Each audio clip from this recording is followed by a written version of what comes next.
तो भैया आप किसी भी भाषा में पढ़ाई करना चाहते हैं तो अब आपको भारत सरकार ये मौका दे रही है कि अब आप पढ़िए। यानी कि अगर आप कहते थे कि मुझे इंग्लिश नहीं आती है और ये किताबें मैं कैसे पढ़ूंगा, तो ये आपका बहाना ख़त्म होने वाला है और आप ये बहाना नहीं बना सकते हैं। और अगर आप चाहते थे कि आप अपनी भाषा में बड़ी बड़ी परीक्षाओं की तैयारी कर सकें तो अब ये संभव होने जा रहा है। भारतीय भाषाओं में 22,000 उच्च शिक्षा पुस्तकें विकसित करने के लिए यूजीसी ने अपनी परियोजना बनाई हुई है। शिक्षा मंत्रालय और यूजीसी ने उच्च शिक्षा को समृद्ध बनाने के लिए 5 वर्षों के भीतर भारतीय भाषाओं में 22,000 पुस्तकें विकसित करने हेतु अस्मिता परियोजना शुरू की है। आपको बता दें कि भारत के संविधान में जिन 22 भाषाओं का उल्लेख है उन सभी पर कुछ अपडेट आया हुआ है। शिक्षा मंत्रालय और विश्वविद्यालय अनुदान आयोग ने अगले 5 वर्षों में भारतीय भाषाओं में मैंने बताया कि 22,000 पुस्तकें विकसित करने की महत्वाकांक्षी परियोजना पर काम करना शुरू कर दिया है। अस्मिता यानी कि अनुवाद और अकादमिक लेखन के माध्यम से भारतीय भाषाओं में अध्ययन सामग्री का संवर्धन करना है।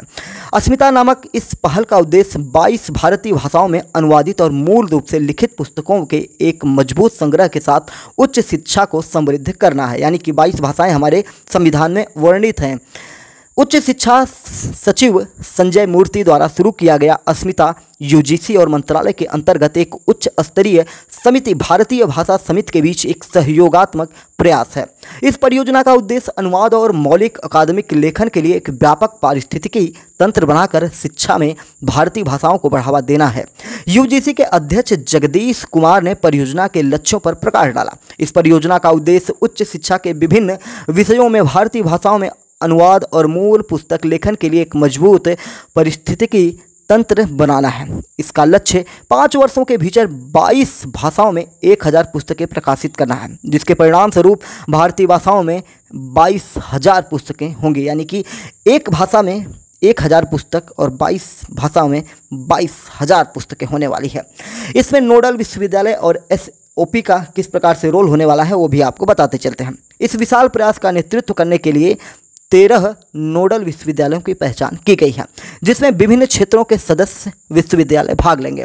सुव्यवस्थित प्रक्रिया सुनिश्चित करने के लिए यूजीसी ने प्रत्येक निर्दिष्ट भाषा में पुस्तक लेखन प्रक्रिया के लिए एक मानक संचालन प्रक्रिया यानी कि SOP विकसित की है। इस SOP में नोडल अधिकारियों, लेखकों की पहचान, शीर्षक, विषय और कार्यक्रम का आवंटन, लेखन और संपादन, पांडुलिपि प्रस्तुत करना, समीक्षा और साहित्यिक चोरी की जांच, अंतिम रूप देना, डिजाइनिंग, प्रूफ रीडिंग और प्रकाशन आदि शामिल हैं। बात करेंगे बहुभाषा शब्दकोश का शुभारंभ कैसे होगा, तो अस्मिता परियोजना के साथ मिलकर शिक्षा मंत्रालय ने बहुभाषा शब्दकोश भी शुरू किया है, जो सभी भारतीय भाषाओं के शब्दों और उनके अर्थों के लिए एक व्यापक संदर्भ उपकरण है।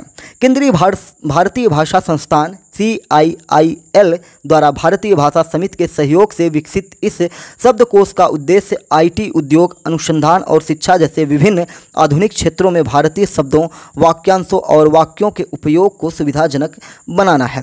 यूजीसी ने कहा है कि यह शब्दकोश IT उद्योग, अनुसंधान, शिक्षा जैसे विभिन्न आधुनिक क्षेत्रों में भारतीय शब्दों, वाक्यांशों और वाक्यों का उपयोग करने में मदद करेगा। इन पहलों के साथ शिक्षा मंत्रालय और यूजीसी उच्च शिक्षा में भारतीय भाषाओं को एकीकृत करने की दिशा में महत्वपूर्ण कदम उठा रहे हैं, जिससे एक समृद्ध और अधिक समावेशी शैक्षणिक वातावरण को बढ़ावा मिल रहा है। यानी कि कुल मिलाजुलाकर अब भारत में 22 भाषाओं में पुस्तकें उपलब्ध होंगी और आपको जिस भाषा में जिस कोर्स की पुस्तकें चाहिए सारी पुस्तकें उपलब्ध होने वाली है और कहीं ना कहीं भारत के लिए क्रांतिकारी कदम होने वाला है। जैसा कि हमने NCF की बात करते हैं या अगर हम बात करेंगे न्यू एजुकेशन पॉलिसी की, जिसमें ये बताया गया है कि हम अपनी मातृभाषा में शिक्षा को ग्रहण करेंगे और कहीं ना कहीं ये उसी तरफ पहल है जो नई एजुकेशन पॉलिसी या नई शिक्षा नीति भारत में धीरे धीरे लागू करने की तरफ सरकार बढ़ रही है। तो उम्मीद है कि आपको चीज़ें समझ में आ गई होंगी। फिर से मैं आपको याद दिला दूं कि चैनल पर नए हैं तो MPS Hindi UPSC current affairs news channel को आप सब्सक्राइब कर लीजिए। हमारे चैनल का नाम है MPS हिंदी UPSC, तो इसको सब्सक्राइब करके daily current affairs news analysis के लिए हमारे साथ जुड़ सकते हैं। और अन्य प्लेटफॉर्म जैसे फेसबुक, इंस्टाग्राम या ट्विटर पर हमें सुन रहे हैं तो आप चैनल को या पेज को फॉलो कर सकते हैं। अपने विचारों को कमेंट बॉक्स में बता सकते हैं। तो चलिए फिर मिलते हैं एक बड़ी अपडेट के साथ। जय हिंद, नमस्कार, भारत माता की जय।